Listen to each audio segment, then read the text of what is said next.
లేకపోతే స్వాతంత్ర సమరయోధుల పేర్లు తెస్తారా?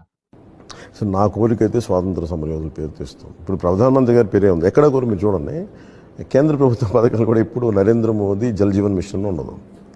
ప్రధానమంత్రి జల్ జీవన్ అంటే ఇట్ సిగ్నిఫైస్, ఇట్ డినోట్స్ ప్రధానమంత్రి నేమ్ విల్ బి కెప్ట్ అంతే. కాదు మనకు వచ్చేటప్పటికి ఏమైపోతుందంటే అది ఒక ప్రాక్టీస్ అయిపోయింది. నాకైతే అది ఇష్టం ఉండదు. నా పేరు మీద ఎప్పుడు పథకాలు ఉండకూడదు.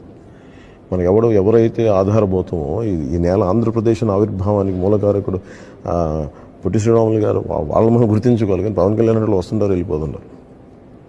మనం గుర్తుపెట్టుకోవాల్సిన పొట్టి శ్రీరాములు గారిని, ఇలాంటి మహానుభావులను పెట్టుకోవాలి. బూర్గుల రామకృష్ణారావు గారు ఉన్నారు. రెండు రాష్ట్రాలు ఏకమవడానికి తెలంగాణ ముఖ్యమంత్రిగా పదవి త్యాగం చేసిన వ్యక్తి. అలాంటి వ్యక్తుల్ని మనం గుర్తించాలి, గౌరవించాలి. ఇప్పుడు for example Telangana Andhra highway ఉందనుకోండి, మనం ఏం చేయాలి? బూర్గుల రామకృష్ణారావు హైవే పెట్టాలి. దాన్ని అలాంటివి పెడితేనే కదా సరైన సంకేతాలు పంపినట్టు అవుతుంది. నేను మటుకు